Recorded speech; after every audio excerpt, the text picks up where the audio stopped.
Deus, na carta de Paulo aos Efésios. Nós faremos a leitura aí novamente do capítulo 1. Hoje nós faremos a leitura então dos versos 22 e 23. Nós temos visto então a partir do verso de número 15, que o apóstolo Paulo então tem orado, ele tem então suplicado a graça de Deus sobre aqueles crentes, a fim de que o Senhor possa iluminar os seus corações e que eles possam conhecer a verdade do nosso Deus. Hoje então nós chegamos no final então dessa perícope, dessa sessão, que finaliza então no verso de número 23.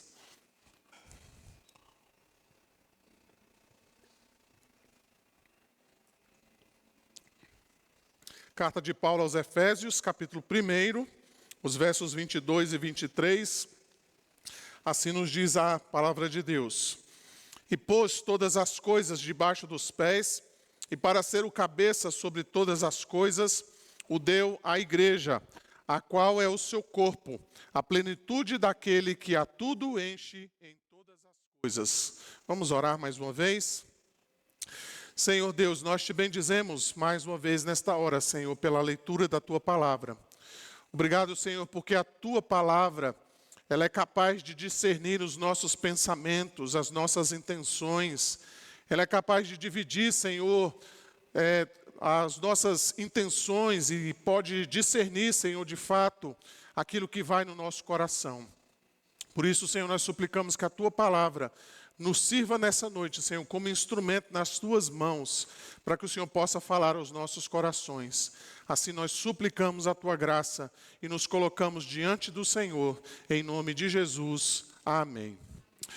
Irmãos, como eu acabei então de mencionar, o apóstolo Paulo, então, ele vem descrevendo a suprema grandeza do seu poder para com os que cremos, segundo a eficácia da força do seu poder, que ele operou, então, em favor do nosso Senhor Jesus Cristo. Paulo, então, vem orando e vem suplicando a graça de Deus sobre os efésios, exatamente para que eles tenham uma compreensão clara daquilo que Deus fez desde a eternidade, em escolher um povo para si, dando o seu Filho e também dando o seu Espírito, a fim de que nós, então, os crentes, os cristãos, possamos ser abençoados com a graça de Deus. Hoje pela manhã, então, nós vimos que o poder de Deus fez pelo menos 5 coisas relacionadas ao Senhor Jesus.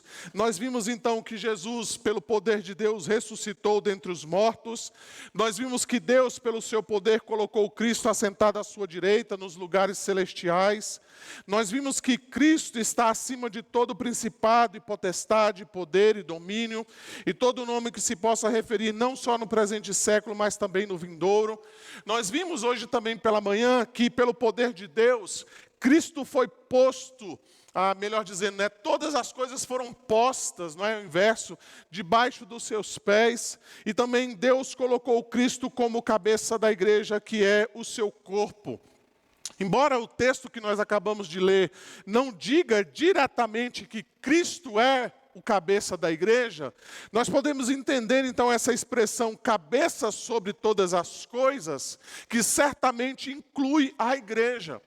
Embora não esteja aqui especificado exatamente nesse texto, essa doutrina, não é, de que Cristo então é o cabeça da igreja, é uma doutrina bem clara nos ensinos que nós encontramos na Escritura. Você vai encontrar, por exemplo, lá em Colossenses 1,18, Paulo dizendo assim: ele é a cabeça do corpo da igreja. Ele é o princípio, o primogênito dentre os mortos, para em todas as coisas ter a primazia. Um pouquinho mais adiante, se você der uma olhadinha em Efésios capítulo 5, quando o apóstolo Paulo então fala sobre as responsabilidades do marido e também da esposa, ele vai falar exatamente isso no verso 23, porque o marido é o cabeça da mulher, como também Cristo é o cabeça da igreja. Então, isso é um ensino muito claro para nós. A gente não tem nenhuma dificuldade em reconhecer e perceber pelas Escrituras que Cristo é o cabeça da igreja e a igreja, então, é o seu corpo. Notem, então, que essa metáfora que o apóstolo Paulo está usando aqui, cabeça e corpo, certamente ela é muito rica e ela poderia trazer muitos ensinamentos para nós. Mas nós queremos olhar para aquilo que o apóstolo Paulo menciona aqui nos versos 22 e 23 e perceber então o que ele ensina para nós. E ele ensina para nós aqui pelo menos 3 coisas importantes que nós podemos perceber nesse texto. A primeira delas então, está bem óbvio aí para nós, eu já acabei de mencionar, é que Cristo é o cabeça da igreja. Segunda coisa que nós vamos ver nessa noite é que nós estamos ligados a Cristo. E finalmente, então, Paulo vai dizer que Cristo enche o corpo com a sua própria vida. A gente vai dar uma olhadinha, então, em cada um desses pontos e verificar o ensino do apóstolo Paulo sobre isso. Então, o primeiro ponto que ele menciona é esse. Cristo é o cabeça da igreja. Novamente ele vai dizer, e pôs todas as coisas debaixo dos pés, e para ser o cabeça sobre todas as coisas, o deu à igreja. Embora, conforme eu mencionei anteriormente, essa ideia de que Cristo é o cabeça tem a ver exatamente com a autoridade e o governo de Cristo, certamente é essa a verdade que está por detrás desse ensino, mas o que o apóstolo Paulo está interessado aqui para afirmar para nós é que Cristo, ele não é somente a autoridade, ele não somente governa a igreja, mas o apóstolo Paulo está mencionando aqui que Cristo também é a origem. Ele é o centro da vida da igreja. Então, quando o apóstolo afirma que Cristo é o cabeça da igreja, o seu intuito, então, é demonstrar que não existe igreja sem Cristo. Cristo, então, é a videira e nós somos os ramos. E os ramos não podem viver a parte da videira. Ou seja, tudo aquilo que é necessário à igreja procede do Senhor Jesus Cristo. O próprio apóstolo João, no seu evangelho, no capítulo 1, ele vai dizer o seguinte, porque todos nós temos recebido da sua plenitude graça sobre graça. O que nós podemos deduzir então dessa verdade é que a vida que procede de Cristo é essencial para cada parte do corpo. Nenhuma parte do corpo tem existência em si mesma, mas são unidas às outras partes que também recebem de Cristo tudo aquilo que é necessário para a sua sobrevivência. Então preste atenção, irmãos. Em tempos, então, que muita coisa tem dito sobre a unidade da igreja, nós temos que considerar, então, que essa unidade não se dá apenas quando nós nos reunimos, né? Como nós fazemos semanalmente, ou como nós fazemos frequentemente, quando nós confessamos, então, as mesmas crenças, quando, então, nós professamos as mesmas confissões, quando nós fazemos, então, as mesmas declarações doutrinárias. Não é somente isto, mas a unidade se dá em torno do fato de que Cristo é o cabeça da igreja. Em outras palavras, a unidade da igreja começa quando os membros do corpo se submetem, ou seja, se colocam debaixo do cabeça, Cristo. Portanto, irmãos, se não há sujeição à cabeça, se não há sujeição a Cristo, não há de se falar em unidade. Muito menos em participação do corpo de Cristo. Este, então, é o primeiro ensino que o apóstolo Paulo traz aqui para nós. Ele, então, menciona isso. Cristo é o cabeça da igreja. O segundo ensino, então, que o apóstolo Paulo traz para nós, ele diz, então, que nós estamos ligados a Cristo. Então, esse segundo ensino decorre do primeiro. A figura, então, de Cristo como cabeça e a igreja seu corpo, mostra, então, de maneira clara, que nós estamos ligados, que nós estamos unidos a Cristo. Exatamente, irmãos, porque não existe cabeça sem corpo, e não existe corpo sem cabeça. Toda e qualquer tentativa de suprimir ou a cabeça ou o corpo se torna algo completamente anômalo. Se você então perceber uma cabeça sem corpo por aí, ou se você encontrar um corpo sem cabeça, corre, porque é assombração. Isso não, de fato, não descreve exatamente aquilo que o apóstolo Paulo está mencionando aqui. Não apenas a figura de cabeça e corpo revela essa ligação necessária e vital, Mas essas escrituras vão trazer para nós outras figuras, outras metáforas, que trazem então esse mesmo significado. Por exemplo, quando você percebe que o próprio apóstolo Paulo vai mencionar isso, né, de que nós somos vistos então como a família de Deus, ele vai dizer isso no capítulo 2, o verso 19, assim já não sois estrangeiros e peregrinos, mas concidadãos dos santos, e sois da família de Deus. Então essa metáfora de família de Deus implica necessariamente que nós temos uma ligação como irmãos. E não apenas isso, irmãos, mas nós temos uma ligação única com um único Pai. É exatamente isso que o apóstolo João vai ensinar. Ele vai dizer assim: vede que grande amor nos tem concedido o Pai, a ponto de sermos chamados filhos de Deus. E de fato somos filhos de Deus. Por essa razão o mundo não nos conhece, porquanto não o conheceu a Ele mesmo. Então essa metáfora da família mostra essa mesma situação, que nós estamos ligados uns aos outros, mas nós estamos ligados também a Cristo.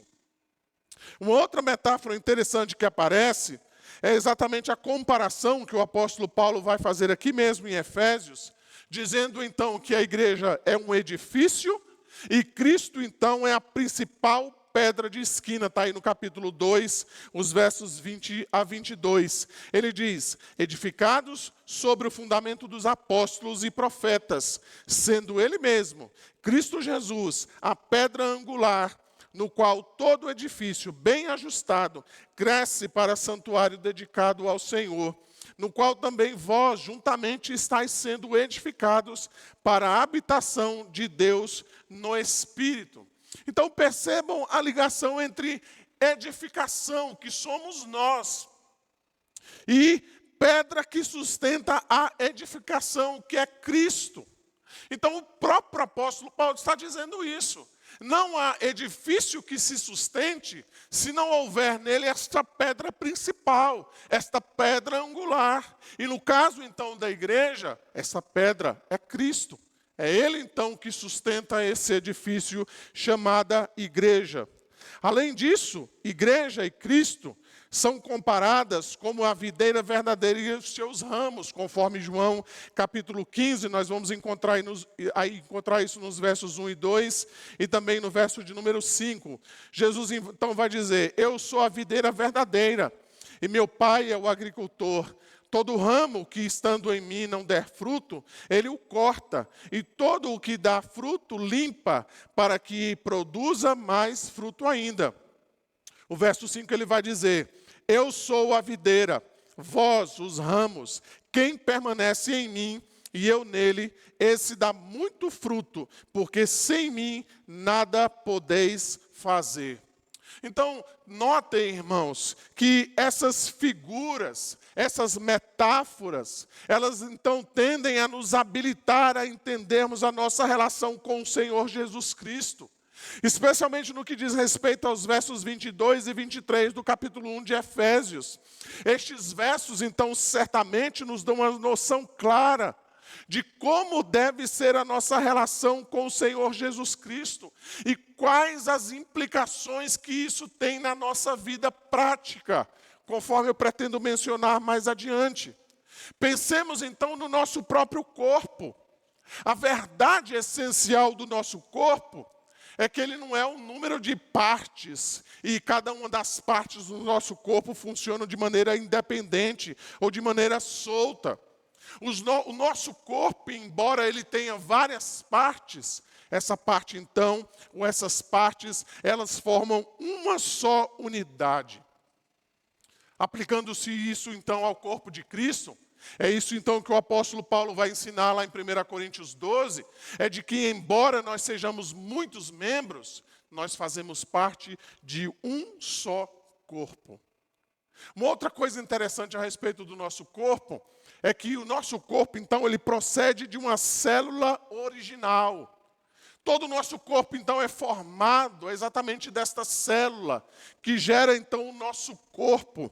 Aplicados, então, a essa figura de cabeça e de corpo, nós já podemos afirmar, então, que a igreja, ela procede unicamente de Jesus Cristo. Esta é a verdade, meus irmãos, que nós encontramos, por exemplo, em 1 Coríntios 12, 13. Pois em um só Espírito, todos nós fomos batizados em um corpo, quer judeus, quer gregos, quer escravos, quer livres, e a todos nós foi dado beber um só Espírito. Caminhando um pouquinho mais adiante em Efésios, no capítulo 4, quando o apóstolo Paulo então menciona a respeito da unidade da igreja, ele vai mencionar exatamente isso, de que o Senhor Jesus Cristo é a fonte, e ele é essencial então à unidade da igreja. Ele vai dizer, há somente um corpo e um espírito, como também fostes chamados numa só esperança da vossa vocação. Há um só Senhor, uma só fé, um só batismo, um só Deus e Pai de todos, o qual é sobre todos, age por meio de todos e está em todos. Diante disso, nós temos algumas implicações. Vejam então que, em primeiro lugar, a unidade da igreja surge dessa ligação com Cristo. É isso então que nos une. Não é as nossas preferências. Não se baseia, então, nos nossos desejos pessoais, mas a unidade, ela surge, então, dessa nossa ligação individual e como corpo de Cristo. A segunda implicação disso, então, é que a unidade não pode ser produzida por mãos humanas. Não adianta, irmãos, nós falarmos sobre a unidade e tentarmos, então, fazer com que a igreja seja unida, se nós não buscarmos essencialmente essa unidade por meio de Cristo. Em terceiro lugar, a unidade então da igreja depende de cada membro, que cada membro então esteja ligado ao corpo e consequentemente debaixo do senhorio de Cristo e ligado aos demais membros do corpo. Em terceiro lugar, o apóstolo Paulo então salienta que Cristo enche o corpo com a sua própria vida. É o que ele diz aí então no verso de número 22. Ele vai dizer, o verso 23, né? O qual é o seu corpo, a plenitude daquele que a tudo enche em todas as coisas. Essa expressão tem sido uma expressão de difícil compreensão. Existem vários comentaristas que tentam, então, traduzir aqui para nós o significado, então, do finalzinho desse verso 23. Ele, então, quer entender o que Paulo está dizendo, a plenitude daquele que a tudo enche em todas as coisas. Conforme eu mencionei agora há pouco, né, existem várias interpretações, eu não quero gastar tempo aqui com elas, mas eu quero trazer aqui aos irmãos aquela que eu acho mais próxima daquilo que o apóstolo Paulo está mencionando aqui, que eu acho que é mais fiel ao próprio contexto que o apóstolo Paulo está mencionando nesses versos 22 e 23. Primeiramente, então, vamos dar uma olhadinha em alguns significados das palavras que aparecem aí para nós. Por exemplo, a palavra plenitude, ela tem, então, um significado de cheio, completo. Ela tem um significado, então, de enchimento. É isso, então, que é plenitude. É algo que é totalmente cheio. Algo que é totalmente completo. Esse é o significado da palavra. Também essa descrição que Paulo faz aí, daquele que a tudo enche, tem o mesmo significado de plenitude. Aquilo que é completo. Aquilo, então, que é completamente cheio. A expressão que aparece aí em todas as coisas, pode talvez, na nossa tradução, trazer uma ideia assim, de algo generalizado. Algo que é abrangente, assim, de modo geral. Mas o significado real dessa palavra, na verdade, ela tem um sentido, então, de que isto é enchido em cada pessoa individualmente. Eu vou tentar explicar isso um pouquinho mais adiante. Isso é tão interessante que essa expressão, então, traduzida, por exemplo, na NVI, nos traz um entendimento um pouco melhor daquilo que o apóstolo Paulo tenta falar aqui para nós no verso 23. A NVI, então, ela vai acrescentar uma frasezinha no final do verso 23, quando ela diz assim, que é o seu corpo, a plenitude daquele que enche todas as coisas em toda e qualquer circunstância. Então tem esse acréscimo aí, não é? Em toda e qualquer circunstâncias. Os irmãos então vão entender melhor mais ao final. Então vamos à interpretação, que eu considero então a interpretação correta desse texto. A primeira coisa então que devemos mencionar é que Cristo está enchendo a igreja. É isso então que nós precisamos observar. A plenitude de todas as coisas está em Cristo.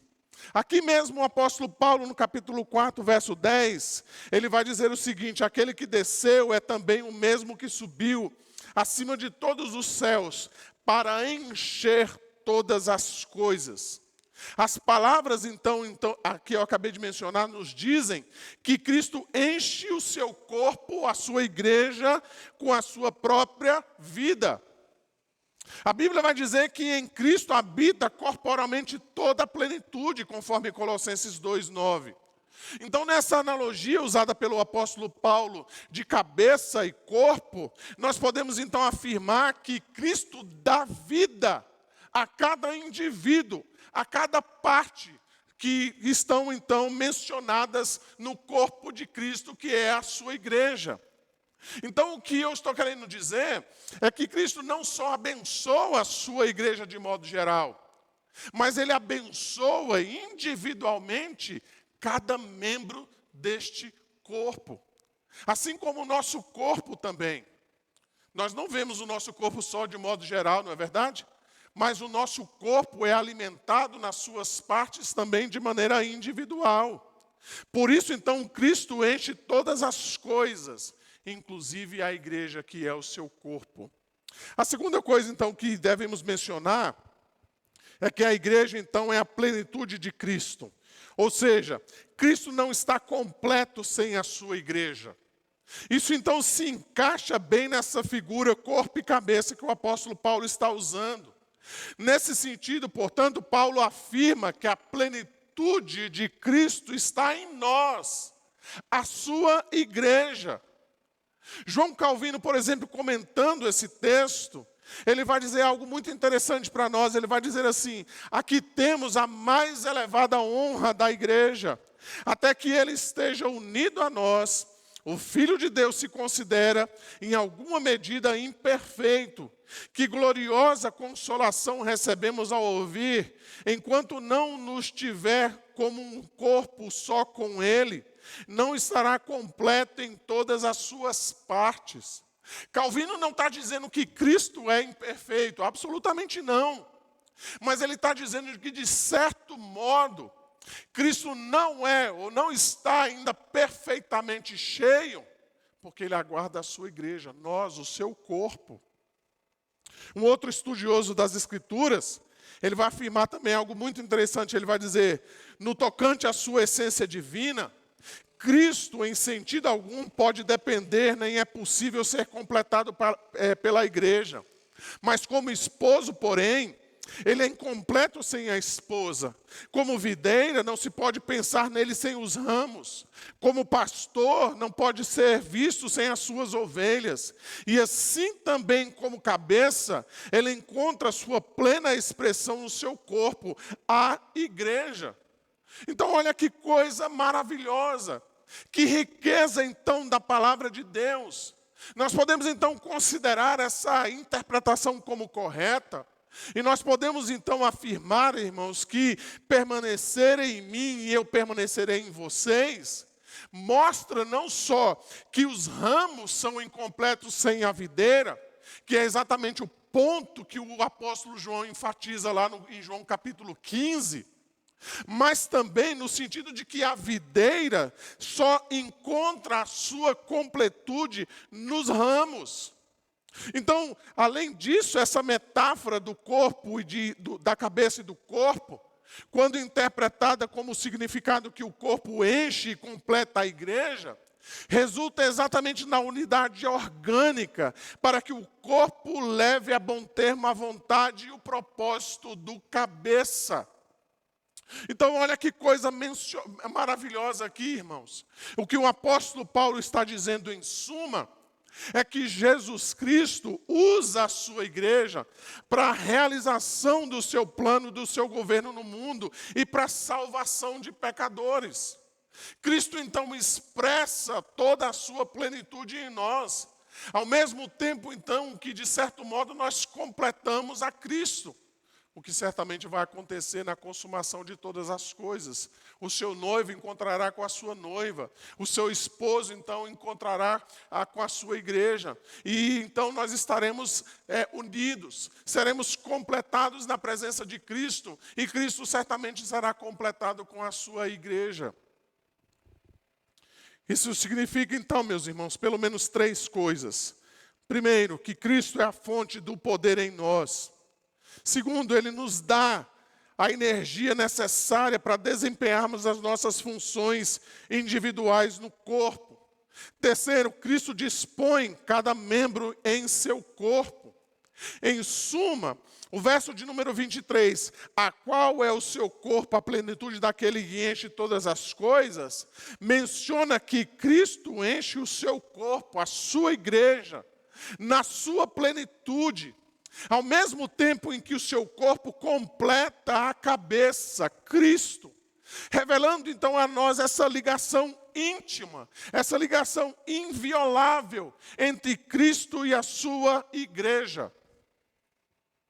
Uma última coisa então que deve ser mencionada é que essa expressão que aparece aí daquele que tudo enche, ou daquele que tudo completa, vale a pena nós mencionarmos isso. Ela está no tempo presente. Isso significa, então, que o enchimento da igreja por Cristo é sempre constante, é sempre vibrante, é sempre vigoroso. O poder de Jesus dado a encher a igreja é sempre novo em cada desafio. Por isso, então, que a NVI traduz daquela maneira, né? Em toda e qualquer situação. Tanto de forma individual, quanto de forma coletiva. Assim, irmãos, como cristãos, embora estejamos cientes das nossas fraquezas e limitações, embora tenhamos consciência do pecado que ainda atua em nossa carne, devemos compreender que os atributos, os poderes e a graça do Senhor Jesus estão presentes. Ou seja, no tempo presente sempre são renovados em nós, o seu corpo, a sua igreja. Veja, por exemplo, o que o apóstolo Pedro vai dizer na sua segunda carta. Eu queria que os irmãos abrissem lá comigo na segunda carta de Pedro, capítulo 1. Nós faremos a leitura aí dos versos 3 e 4.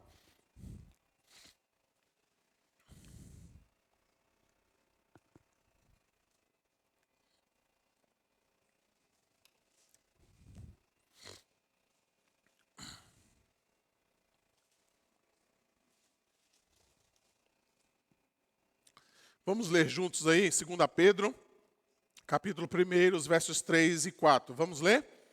Visto como pelo seu divino poder nos têm sido doadas todas as coisas que conduzem à vida e à piedade, pelo conhecimento completo daquele que nos chamou para a sua própria glória e virtude, pelas quais nos têm sido doadas as suas preciosas e muito grandes promessas, para que por elas vos tornei coparticipantes da natureza divina, livrando-vos da corrupção e das paixões que há no mundo. O que nós necessitamos então, meus irmãos, é de uma compreensão clara dessa relação cabeça e corpo. Cristo e igreja. Pois quando nós não compreendemos isso, nós podemos perder de vista a natureza e a própria missão da igreja. Quando nós então perdemos de vista que a igreja é o corpo de Cristo, nutrida por Cristo e governada por Ele, e nós passamos então a ver a igreja apenas como uma instituição humana, dirigida então por homens falhos, o que surge disso pode ser completamente desastroso para nós. Porque nós perdemos, então, essa percepção. Por isso, então, meus irmãos, o apóstolo Paulo ora pelos efésios, para que eles entendam isso. Ele deseja que os efésios, então, tenham iluminados os olhos do seu entendimento, que conheçam a suprema grandeza do seu poder para os que creem. Eles saibam, então, que Cristo enche a igreja, e que enchidos por Ele completa, então, a sua plenitude. Diante disso, então, meus irmãos, nós podemos passar aqui para algumas conclusões. Que maravilhoso, então, meus irmãos, sabemos que Deus tem planos eternos e grandiosos para nós e também para a sua igreja. Que bênção nós termos o pleno conhecimento do amor de Deus, revelado, então, por seu plano eterno, de salvar entre os homens caídos, pecadores pelos quais Ele mesmo predestinou a vida. Nada disso certamente seria possível sem a pessoa e sem a obra do nosso Senhor Jesus Cristo, que é a plenitude de todas as coisas e que enche a igreja, que é o seu corpo. Nós não podemos esquecer certamente do Santo Espírito de Deus, que nos cela e traz a nós então sabedoria e revelação no pleno conhecimento de Deus. Diante disso, meus irmãos, quais os ensinos que nós podemos então levar para as nossas casas hoje? Primeiramente, então, eu penso que esse texto nos ensina algo glorioso. O que é verdade sobre Cristo é verdade sobre nós. É isso que nós encontramos especialmente nos capítulos 5 e 6 de Romanos. Ali, então, o apóstolo Paulo nos ensina que nós estávamos em Adão e, consequentemente, nós receberíamos as consequências do pecado de Adão. Morte espiritual, condenação eterna. Quando Adão pecou, todos nós pecamos com ele, porque ele era o nosso representante federal. Ele era, então, ele é o cabeça da humanidade caída. Contudo, agora nós estamos em Cristo. Como dito, então, ele é o cabeça do corpo do qual nós fazemos parte. Então, o que diz respeito à cabeça, também diz respeito ao corpo. Logo, quando Cristo foi crucificado, nós fomos crucificados com Ele. É isso, por exemplo, que o apóstolo Paulo vai mencionar em Romanos 6, os versos 3 e 4. Ele vai dizer: ou porventura ignorais que todos que fomos batizados em Cristo Jesus, fomos batizados na sua morte. Fomos, pois, sepultados com Ele na morte pelo batismo, para que, como Cristo foi ressuscitado dentre os mortos pela glória do Pai, assim também andemos nós em novidade de vida. Isso implica em dizer, irmãos, que eu e você estamos mortos em relação ao pecado. Nós estamos mortos em consideração à lei. Eu estou crucificado com Cristo, morto com Ele, sepultado com Ele. Mas Paulo vai além. Ele diz ainda no capítulo 6, o verso 5, porque se formos unidos com Ele na semelhança da sua morte, certamente o seremos também na semelhança da sua ressurreição. Isso quer dizer, meus irmãos, que nós não somos mais escravos do pecado. Embora aqui e acolá nós pequemos, nós não fazemos isso como escravos. Nós podemos resistir e dizer não ao pecado. Nós temos uma nova vida através da ressurreição do nosso Senhor Jesus Cristo. O velho homem morreu com Cristo. O novo homem então surge em sua ressurreição. Logo, em Cristo, nós somos uma nova criatura. É isso que Paulo vai ensinar em 2 Coríntios 5,17. Se alguém está em Cristo, é nova criatura. As coisas antigas passaram, eis que se fizeram todas novas. Ainda Paulo vai dizer em Colossenses 3, portanto, se fostes ressuscitados juntamente com Cristo, buscais as coisas lá do alto, onde Cristo vive, assentado à direita de Deus. Pensai nas coisas lá do alto, não nas coisas que são aqui da terra. Então, o crente verdadeiro é aquele então que ressuscitou com Cristo para uma nova vida. Ele não pensa mais nas coisas do mundo. Ele não está mais ligado e interessado nas coisas do mundo. Mas é o seu prazer e o seu louvor o seu gozo é pensar nas coisas do alto. Ele pensa nas coisas de Cristo. Ele ressurgiu para uma nova vida. O velho homem foi sepultado com Cristo. Em segundo lugar, nós somos então ensinados sobre o modo correto de nos santificarmos. Eu digo isso, irmãos, porque algumas pessoas não têm uma compreensão clara do seu papel na sua santificação. Então, algumas pessoas dizem assim, olha, eu não preciso fazer nada. Eu preciso simplesmente permanecer em Cristo. E essas pessoas, então, ficam inativas, elas não usam os meios de graça, elas não acham relevante, por exemplo, a oração, elas fazem pouca leitura das Escrituras, elas simplesmente acham, não, permanecer em Cristo é suficiente. Por outro lado, então, nós encontramos aqueles outros, que fazem todos os meios para a sua santificação. Eles são rigorosos, eles exageram, e alguns chegam às raias do legalismo, dizendo então que precisam se santificar da melhor maneira possível. Qual deve ser então a nossa postura correta? A figura então do corpo nos ajuda nisso. O corpo recebe da sua cabeça, mas sem o corpo a cabeça não pode fazer nada. Em relação a Cristo e a sua igreja, nós podemos então afirmar que nós recebemos dele tudo aquilo que nós necessitamos para a nossa santificação. Mas ao mesmo tempo, irmãos, nós precisamos buscar em Cristo a nossa santificação. Nós precisamos exercitar o corpo, mas para exercitar nós precisamos exatamente usar o poder que a cabeça dá a nós. Portanto, meus irmãos, não espere que o Senhor Jesus Cristo tire de você as cobiças e as paixões. Simplesmente quando você permanece nele, quando você não usa dos meios que Deus nos deu, a oração, a leitura da palavra, a comunhão com os irmãos, o culto ao Senhor. Você precisa usar isso, você precisa exercitar os músculos espirituais, mortificar os membros do seu corpo. Faça isso da maneira mais possível que você puder, com todas as forças para você vencer as tentações e os pecados que tanto nos assediam, mas confiante de que tudo o que nós precisamos, nós recebemos de Cristo, o cabeça, e Ele é tudo então que nós precisamos para vencer as lutas e as tentações.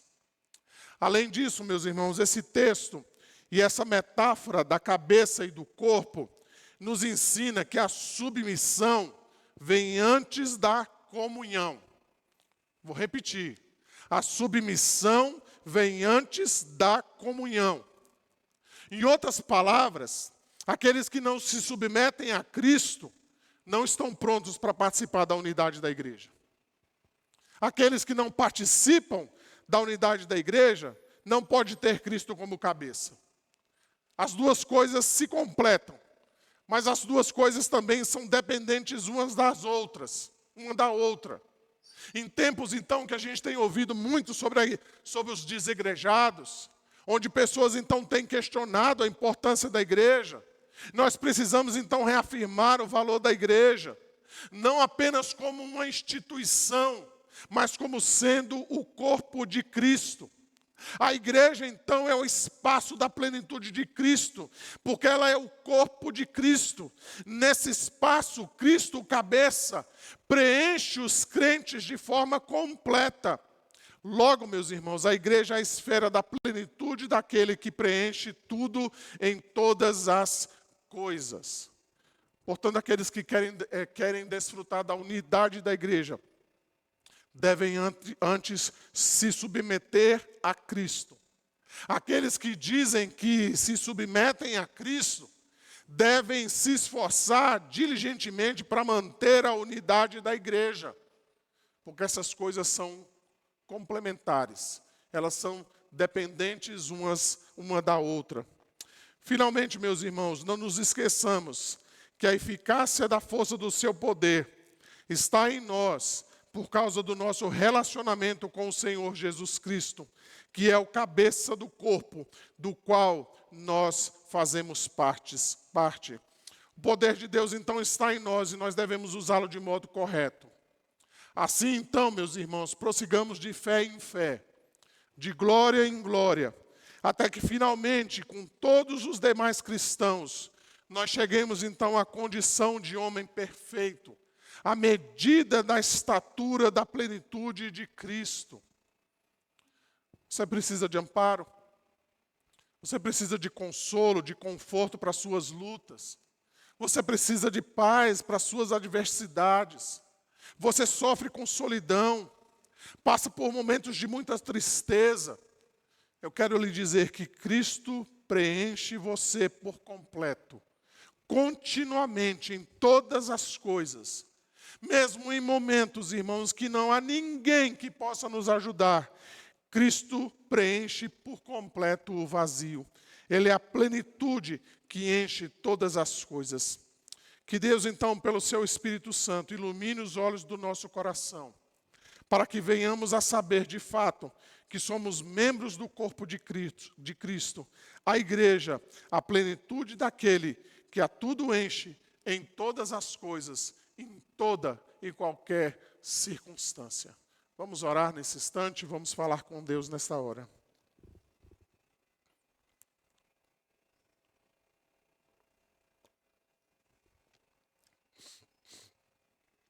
Quero convidar você a se colocar de pé. Nós vamos ter uma palavra de oração final e também vamos receber a bênção do nosso Deus. Oremos. Senhor Deus, nós te louvamos mais uma vez e te bendizemos, ó Deus, nesta hora. Obrigado por Jesus Cristo, cabeça da igreja, que enche a igreja da sua plenitude, da sua graça, do seu amor, da firmeza, da perseverança que nós tanto precisamos. E não só isso, nós te agradecemos porque Jesus Cristo também preenche a nossa vida.